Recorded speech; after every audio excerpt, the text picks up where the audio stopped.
Hare Krishna, Hare Krishna, Krishna Krishna, Hare Hare, Hare Rama, Hare Rama, Rama Rama, Hare Hare, Hare Krishna, Hare Krishna, Hare Krishna, Krishna Krishna, Hare Hare, Hare Rama, Hare Rama, Rama Rama, Hare Hare, Hare Krishna, Hare Krishna, Krishna Krishna, Hare Hare, Hare Rama, Hare Rama, Rama Rama, Hare Hare, Hare Krishna, Hare Krishna, Krishna Krishna, Hare Hare, Hare Rama, Hare Rama, Rama Rama, Hare Hare, Hare Krishna, Hare Krishna, Krishna Krishna, Hare Hare, Hare Rama, Hare Rama, Rama Rama, Hare Hare, Hare Krishna, Hare Krishna, Krishna Krishna, Hare Hare, Hare Rama, Hare Rama, Krishna.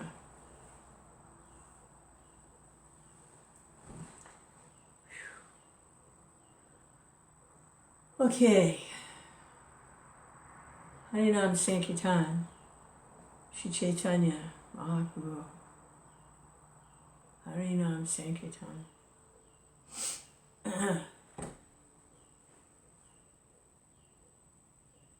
Chaitanya Mahaprabhu, he says that he was brought into this world, this material world, by the loud cries of Advaita Acharya. Advaita Acharya knew that only Krishna himself, personally, could give love of Krishna.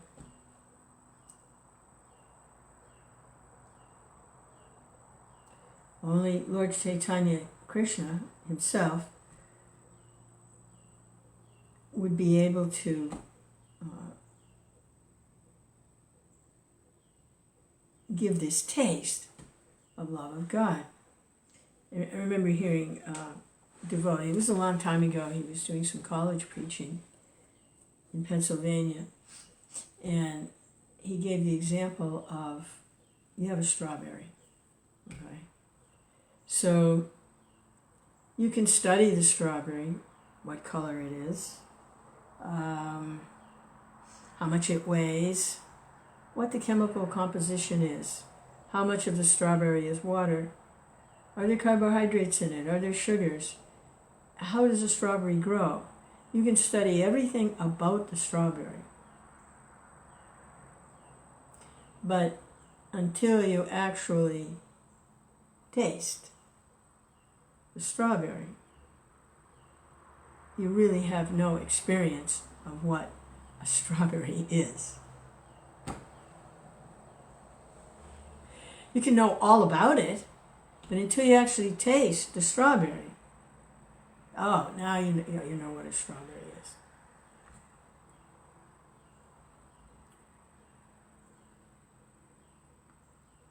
So Krishna says, by all the Vedas, I am to be known. So you can study all about Krishna and how to serve Krishna, where Krishna lives, what Krishna does, his different energies. You can learn all about Krishna. But until you actually taste a relationship through service with the personality of Godhead Krishna, you really don't have an experience of Krishna. You can know all about him, but like that strawberry, until you taste Krishna. And that's through devotion. Krishna says, by devotional, undivided devotional service, I can be understood as I am. Standing before you, he was talking to Arjuna. He was standing right there before Arjuna, explaining to Arjuna the science of devotional service and how to know Krishna and how to surrender to Krishna and have that experience of a relationship with Krishna.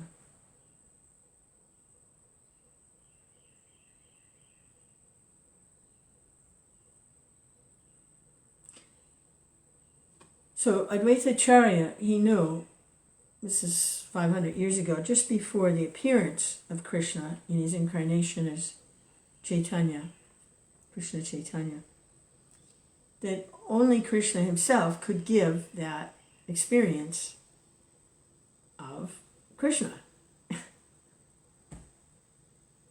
So he called for Krishna with loud cries. He worshipped the deity Shalagram in the form of a shalagram, offering tulsi leaves and Ganges water, and loud calls. He brought the Lord through the loud calls. That's how the Lord actually appeared. Chaitanya Mahaprabhu joked about it. He said, I'm here because of the loud calls of that old man. That old man was calling me and I came here. So that is really how the Sankirtan movement is by the loud calls. Krishna, Hare Rama, by getting that sound vibration, calling Krishna. And Krishna. That's how Krishna manifests. Now,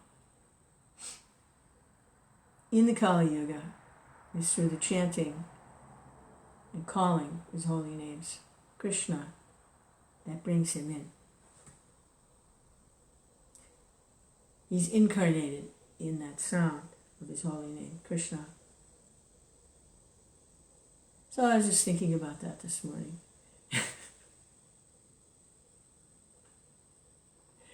Hare Krishna, Krishna, Krishna. Glorifying Krishna. His name, his form, his pastimes, his activities. Glorifying Krishna. Hare Krishna, Krishna. But especially the chanting. Hare Krishna, Krishna, Krishna. Hare Hare, Rama, Rama Rama, Hare Hare. So I can hardly wait to hear something about the personality of Godhead and what his the eternal atmosphere that surrounds him is like, the atmosphere that's not influenced by time or the three modes of material nature. The eternal personality beyond the creation of this temporary, illusory material situation. So this summary study of the 10th canto of Srila Vyasadeva. Coming in line of succession, Krishna spoke to Brahma at the beginning of the universe. Brahma spoke to his son Narada, who then spoke to his son Vyasadeva, who then recited the Bhagavatam to his son Sukadeva, who was in the womb. And Sukadeva spoke to Maharaj Pariksit. And anyway, time is a little different. Chronology, spiritual chronology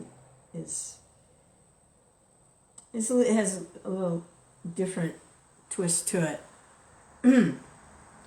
But basically, Srila Vyasadeva has composed all the Vedic scriptures,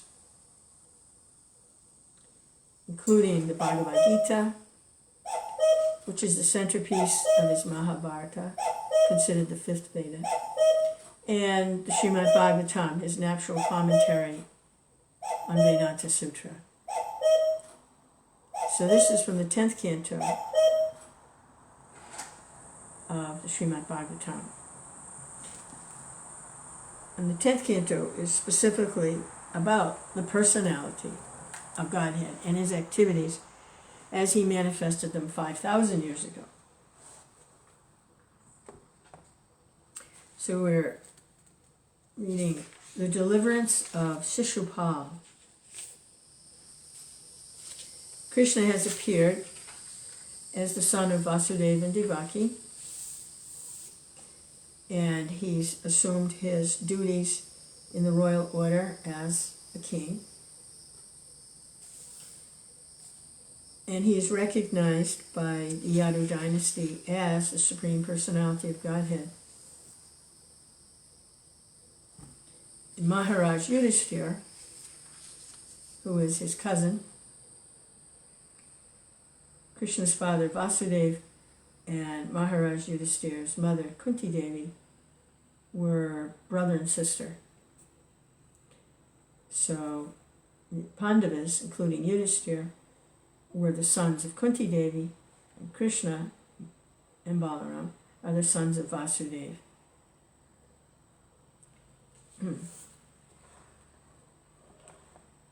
So Yudhishthira has planned this very elaborate sacrifice called the Rajasuya, which was performed once before by the demigod Varuna, ages and ages ago.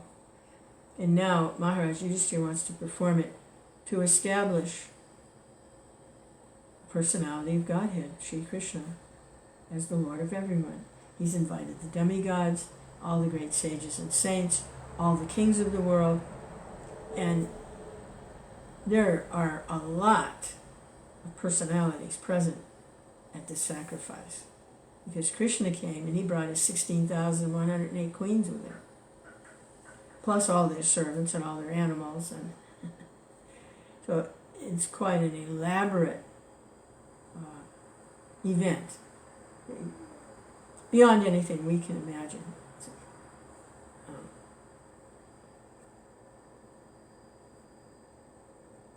I don't know the exact figures, but there may have been more people there at this event than there are people in New York City. I would say even more, but I don't have exact figures. But that can give some way to compare, more or less. There are a lot of people there, a lot of personalities. And Yudhishthira they're trying to look for the first person to be worshipped in this ceremony, and Sahadev has spoken on behalf of Krishna. One of the younger brothers in the Pandavas has spoken on behalf of his cousin Krishna. Well, wait a minute. Sahadev wasn't a cousin of Krishna. Sahadev didn't take birth from Kunti. He took birth from Madri. But he was related. Step cousin? Is there such a thing as a step cousin? Hare Krishna.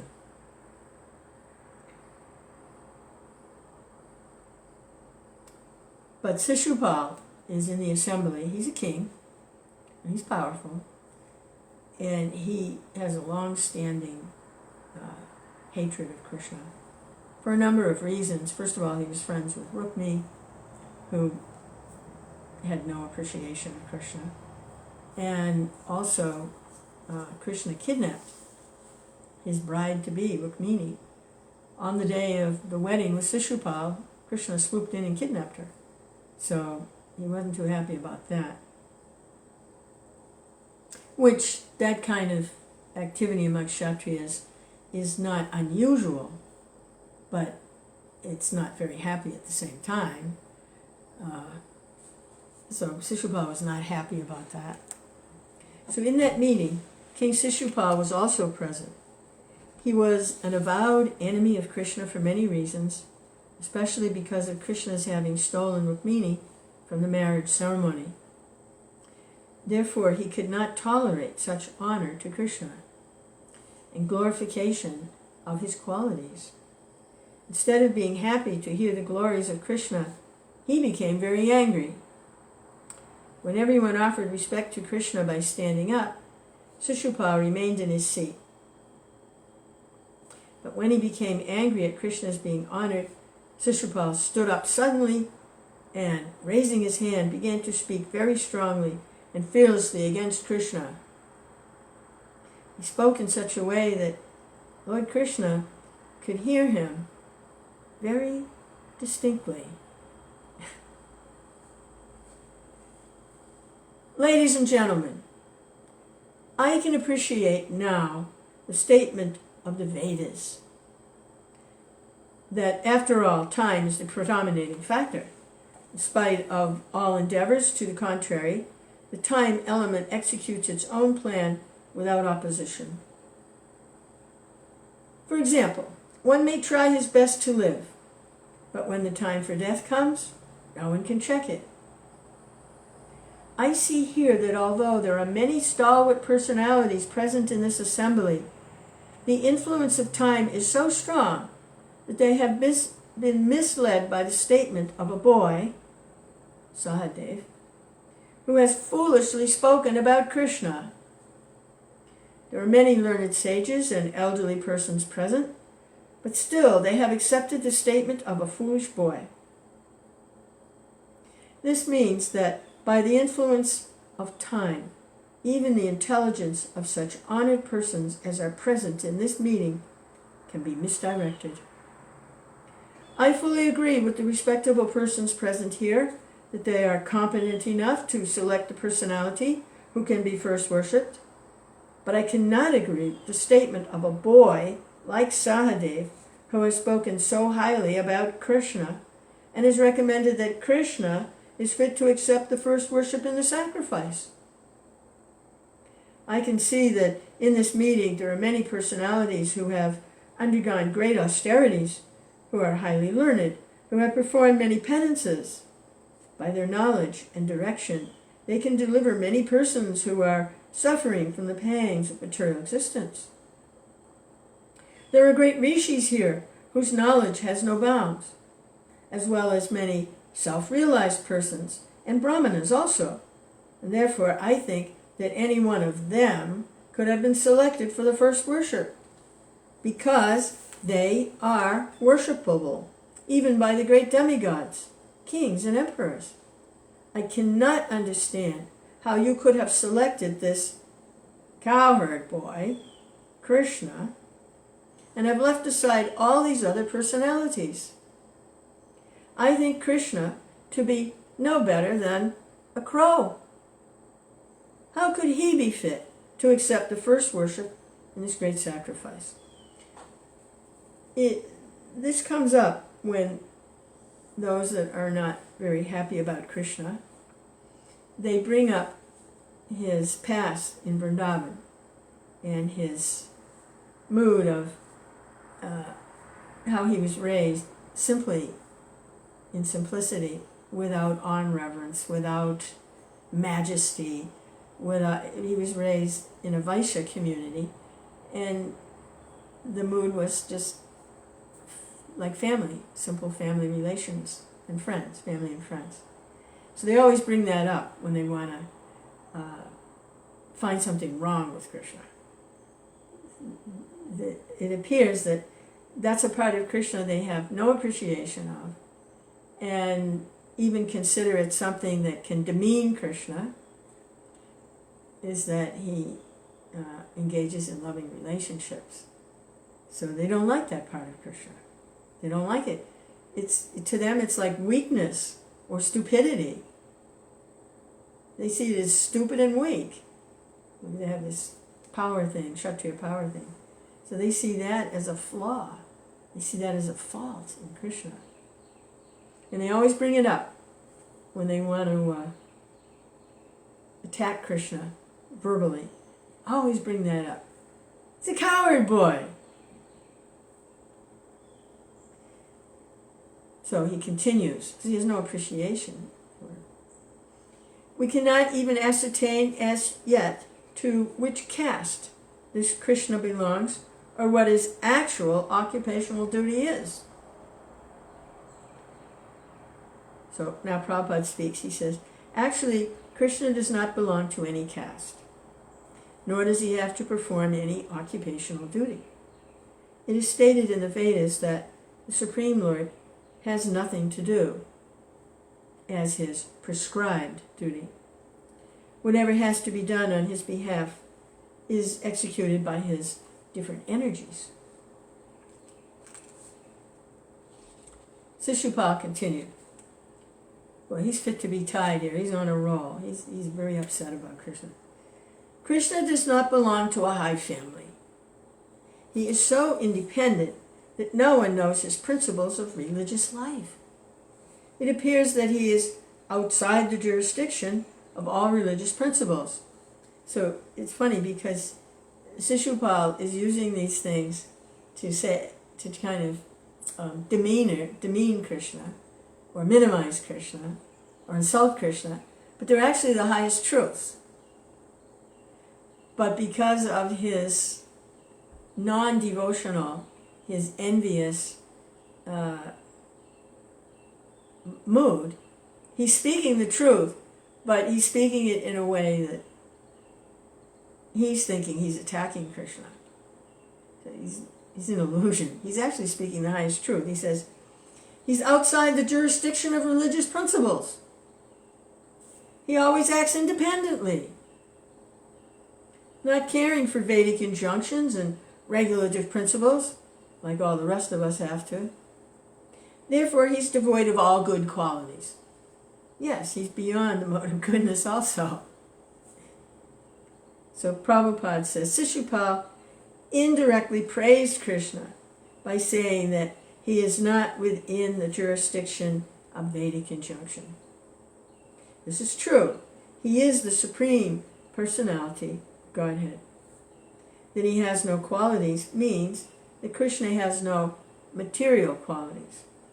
And because he is the Supreme Personality of Godhead, he acts independently, not caring for conventions or social or religious principles. So what does that mean, he has no material qualities? Well, that's how a person's caste is determined, is by their qualities of work. The Brahminical qualities, the administrative qualities, the farming and mercantile qualities, or the laborer qualities. So Krishna has no material qualities. It doesn't mean he doesn't have qualities. He has transcendental qualities. But he doesn't have material qualities, and he is not bound by any particular caste in society. He acts independently, not caring for conventions or social or religious principles.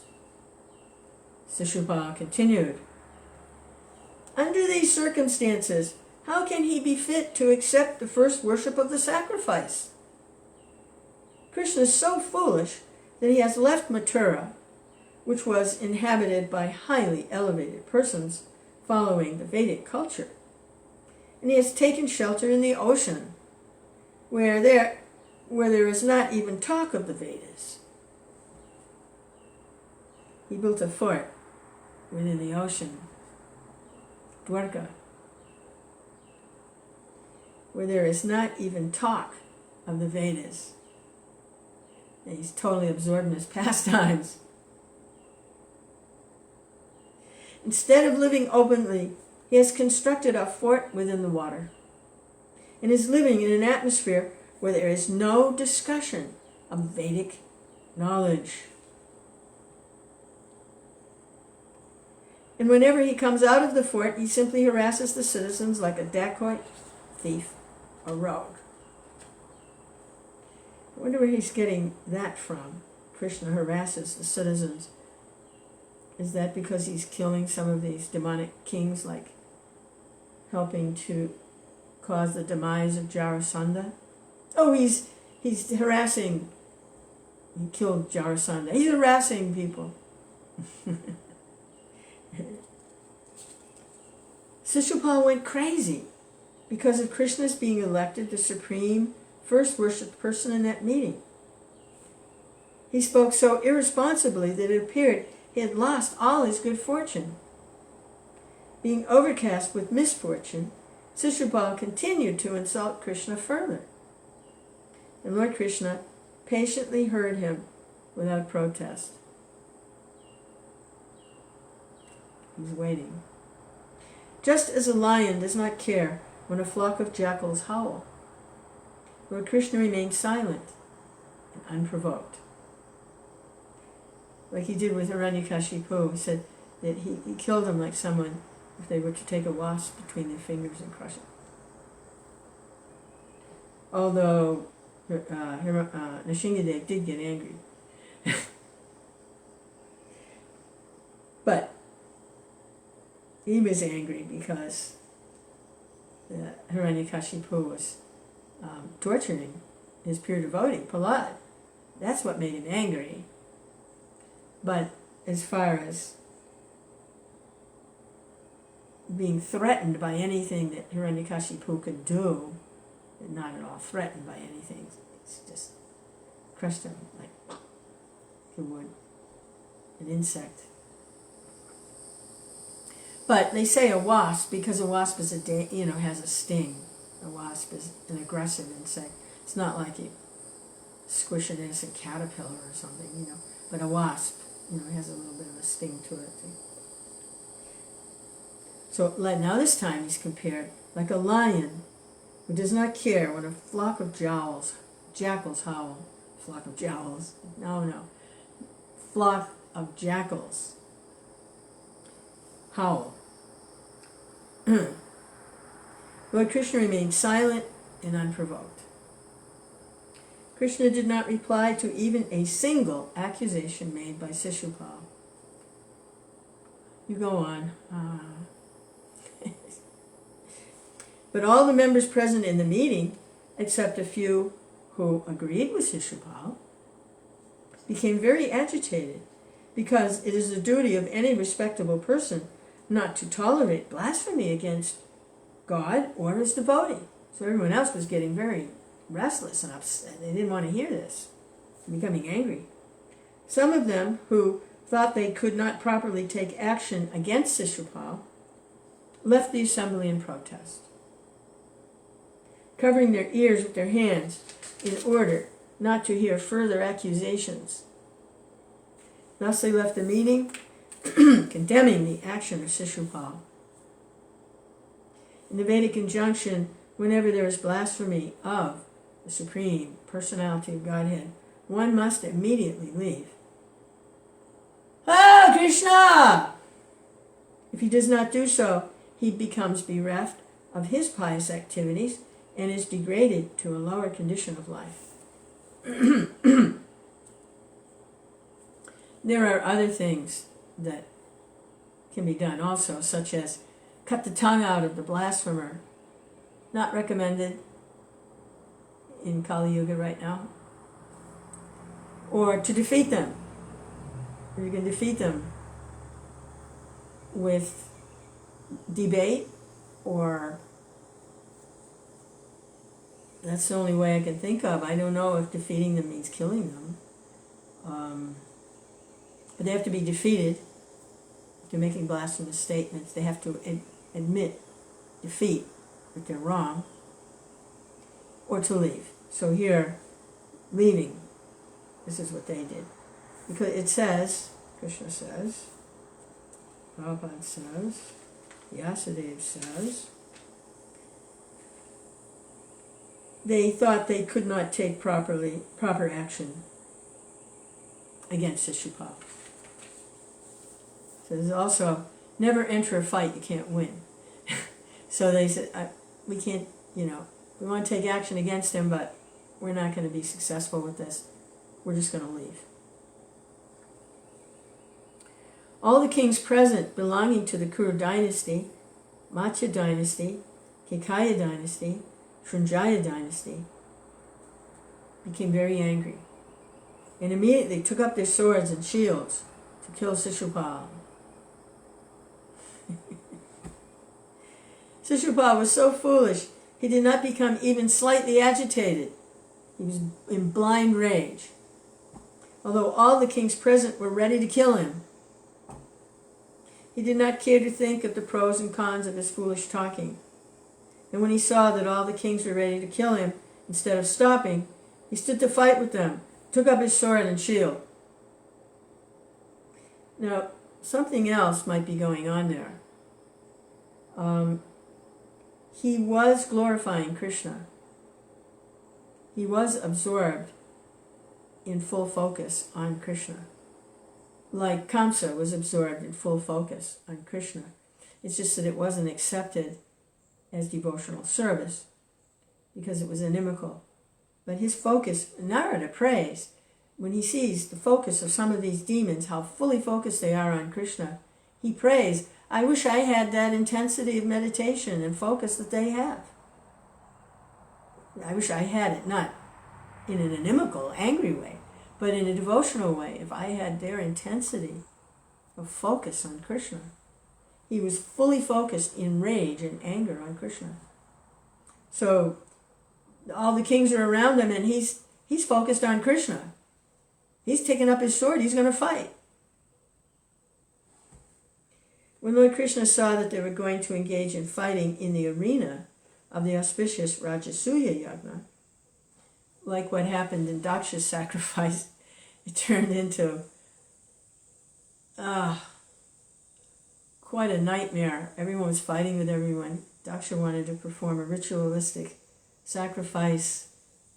I think it was for elevation of planets to a high planet or something, some sort of, and they broke out into like a barroom brawl in the middle of the sacrifice. So Krishna wanted to avoid that. He personally pacified them. Out of his causeless mercy, he himself decided to kill Śiśupāla.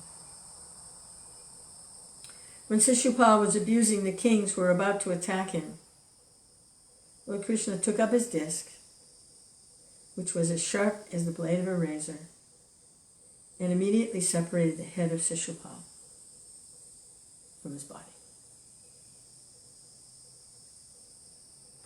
So he wasn't doing it because he was angry. How can you talk about me like that? He just didn't want to ruin the sacrifice. All the kings were going to start fighting. There's going to be a huge mess there. So he just all right, disturbance taken care of. When Śiśupāla was thus killed, a great roar and howl went up from the crowd of that assembly. A roar and howl. They didn't say Krishna, they just roared and howled. Ow! What a great roar and howl. Maybe they were just going Jai, Jai or something. Taking advantage of that disturbance, the few kings who were supporters of Śiśupāla quickly left the assembly out of fear of their lives. I would think so. But despite all this, the fortunate Śiśupāla's spirit, soul, immediately merged in the body of Krishna in the presence of all members, exactly as a burning meteor falls to the surface of the globe. They saw the Śiśupāla, his spiritual essence,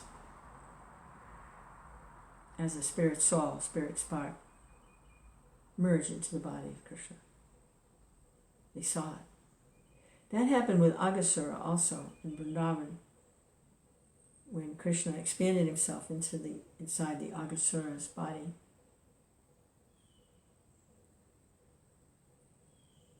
Everyone present saw the soul of Aghasura merge into the body of Krishna.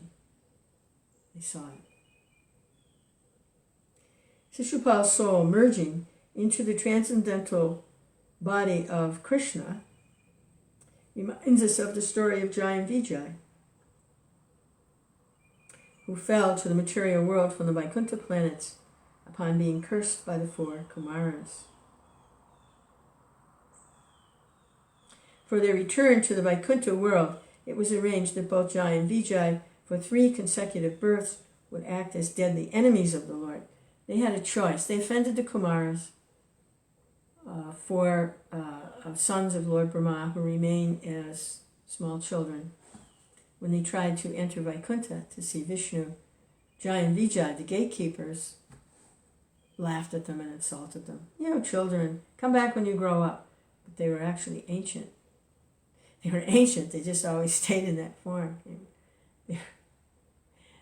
They were there practically from the beginning of the universe. So they were cursed by the Kumaras to take birth in the material world. So Lord Vishnu said, I can't reverse this curse. You've offended great devotees, but I'll give you a choice. You can take birth as my devotee 7 times and come back to me after the 7th birth, or 3 times, and I like to fight, so I'll fight and kill you. You come back after 3 times. So 3 was quicker than 7. He says, we'll take 3 births as demons. You can kill us, and we can get back here sooner. So for the return to the Vaikuntha world, it was arranged that both Jai and Vijay, for 3 consecutive births, would act as deadly enemies. At the end of these 3 lives, they would again return to Vaikuntha world and serve the Lord and his associates.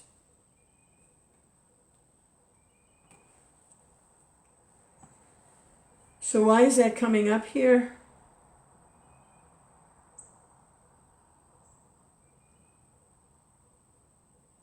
Okay, Prabhupada's going to explain it a little bit later. It's connected to this story.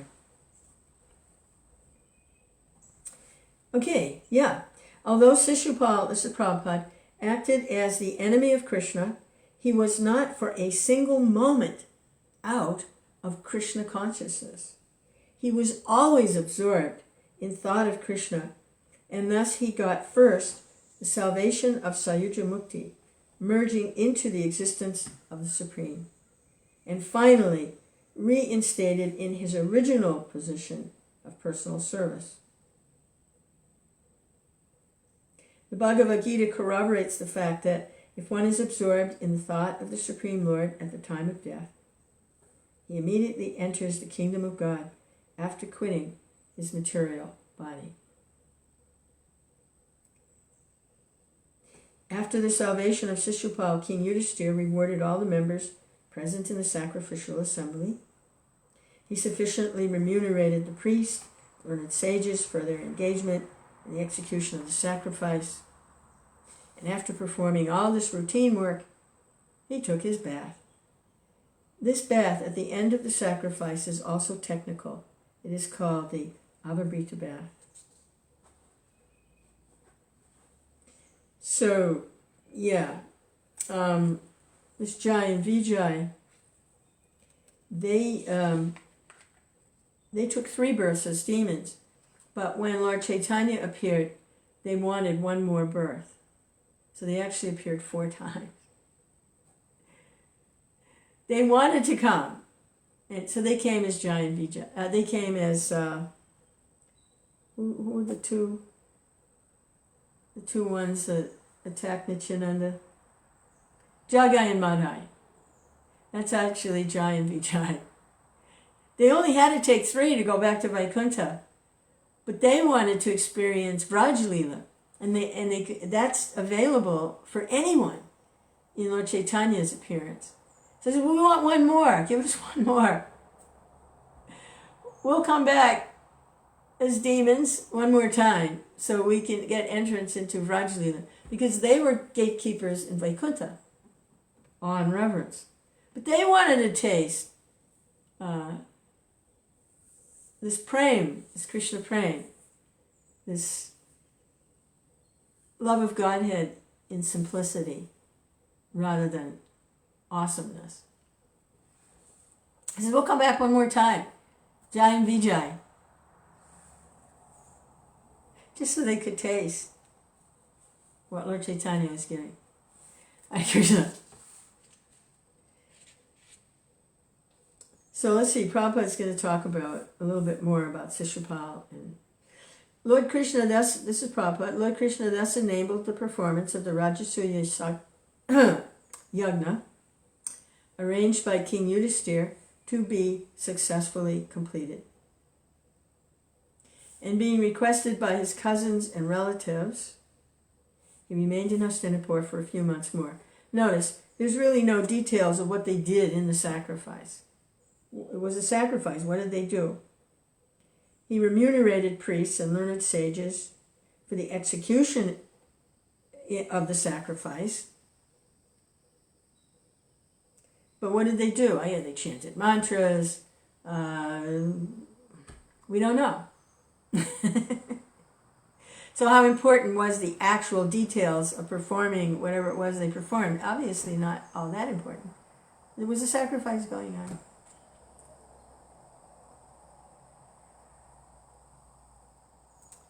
So now they did whatever it was they did, and he enabled the sacrifice to go on, and he remained in Hastinapur for a few months more. Although King Yudhisthira and his brothers were not willing to have Lord Krishna leave Hastinapur, Krishna arranged to take permission from the king to return to Dwarka, and thus he returned home along with his queens and ministers. The story of the fall of Jai and Vijay from the Vaikuntha planets to the material world is described in the 7th canto of Srimad Bhagavatam. So that 7th canto is a real hot potato. The appearance of Hiranyakashipu is in the 7th canto, and also the fall of Jai and Vijay, because Hiranyakashipu was one of the births of Jai and Vijay. One of them, 2 gatekeepers, Hiranyakashipu. The killing of Śiśupāla has a direct link with the narration of Jai and Vijay, but the most important instruction we get from this incident is that the Supreme Personality of Godhead, being absolute, can give salvation to everyone, whether one acts as his enemy or as his friend. It is therefore a misconception that the Lord acts with someone in the relationship of a friend and with someone else in the relationship of an enemy. His being an enemy or friend is always on the absolute platform. There's no material distinction. After King Yudhisthira took his bath after the sacrifice and stood in the midst of all the learned sages and brahmanas. So does that mean these little demons that we meet sometimes, that they were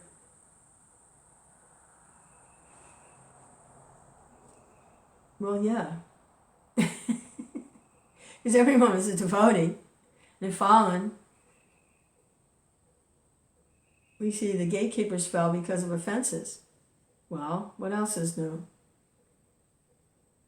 So yeah, but Krishna teaches, in a big way. We don't imitate Krishna, but he teaches. And by giving salvation to these big demons, and they're big ones, we learn, like Prabhupada says, the lesson here is, it's a misconception the Lord acts with someone in the relationship of a friend and someone else in the relationship of an enemy. His being an enemy or friend is always on the absolute platform. There's no material distinction.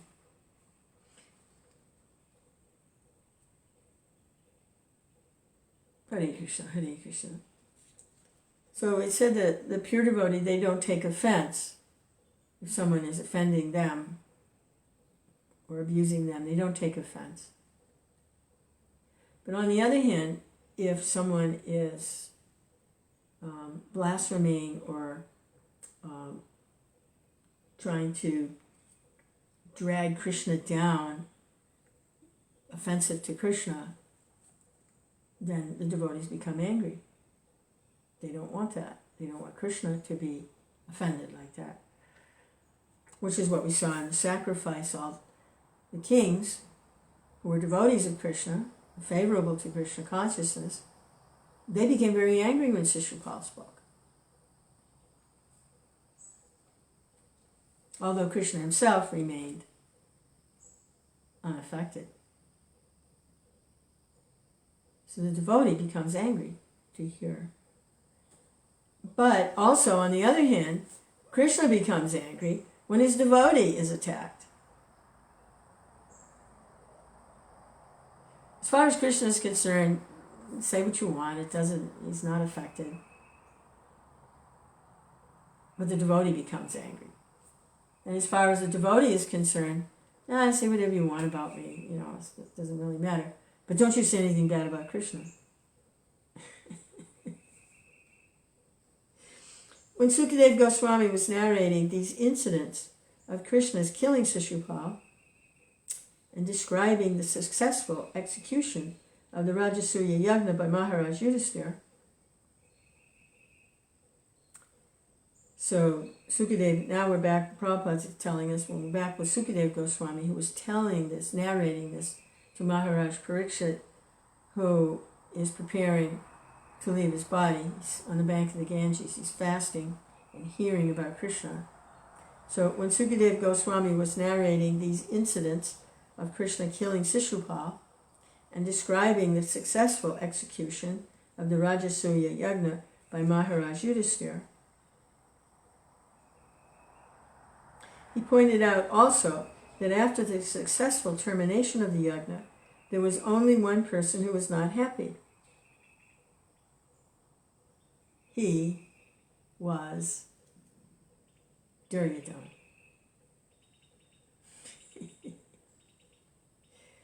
So, Maharaj Parikshit is related to the Pandavas. His grandfather is Arjuna. His Maharaj Yudhisthira, Maharaj Parikshit is the son of Abhimanyu. Is he the son? Who is he the son of? It's a big family tree. Forget that. But his grandfather is Arjuna.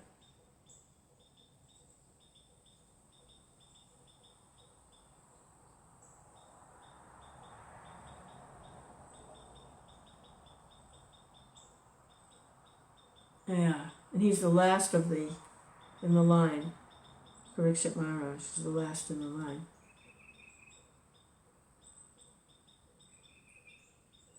Well, like I say, it's a big family tree. I'm trying to connect the dots here, but there might be a few loose ends. Anyway, he is related, and his grandfather is Arjuna. How that works, Hare Krishna.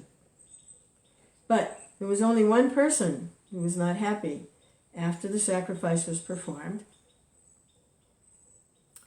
and Krishna was honored as the greatest personality, and that was Duryodhana. Sukadeva Goswami assured Maharaj Parikshit that the pastimes of Lord Krishna, the killing of Śiśupāla and Jarasandha, and the releasing of the imprisoned kings are all transcendental vibrations. Anyone who hears these narrations from the authorized persons, Jai Srila Prabhupada, will be immediately freed from all the reactions of the sinful activities of his life. Krishna Chaitanya, Krishna Chaitanya, attentive hearing, Krishna, Krishna, Krishna. It takes a while to develop attentive hearing. We're hearing, oh, it's nice, it's attractive, okay, what's for breakfast, where's the car, who's got the keys, what did you say? We get like distractions. But we develop attentive hearing. That's why we have to keep hearing attentively. Hearing and chanting, attentive, attention, attention, and Krishna. So this ends that Bhaktivedanta purport, the Deliverance of Śiśupāla. And the next chapter is, we're going to hear about Duryodhana and why he felt insulted.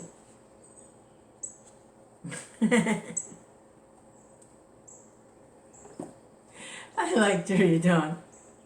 It just wouldn't be the same without Duryodhana. Duryodhana plays a very important part in the history of the world. Very important part.